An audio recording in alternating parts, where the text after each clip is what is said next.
আল্লাহ তুমি আমার গুনাহগার উম্মতকে বাঁচাও। এই দুনিয়ার বুকে রব্বুল আলামিন সব নবীকে একটা করে দাওয়া মুস্তাজাবা দিয়েছেন, মানে যে দোয়া করলে কবুল হয়ে যায় সাথে সাথেই। দুনিয়ার সব নবীরা ওই দোয়াটা দুনিয়ায় করে ফেলেছে। বিশ্বনবী বলবেন, আল্লাহ ওই স্পেশাল দোয়াটা দুনিয়াতে করি নাই, আজকে আমি তোমার দরবারে দাঁড়িয়ে কিয়ামতের দিন ওই দোয়াটা করছি। আল্লাহ আমার যে উম্মতের হৃদয়ে যাররা পরিমাণ ঈমান আছে, আমার একটা উম্মতকেও তুমি জাহান্নামে ঢুকাতে পারবা না।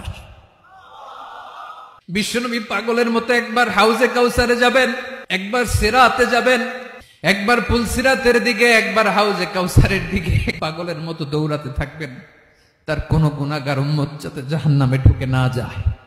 উম্মতি বিশ্বনবী আমার জন্য কাঁদবেন, আপনার জন্য কাঁদবেন, আমাদের জন্য সেদিন কেঁদে কেঁদে জাহান্নামের দরজায় দাঁড়িয়ে আমাদেরকে টেনে টেনে জান্নাতে ঢুকাবেন।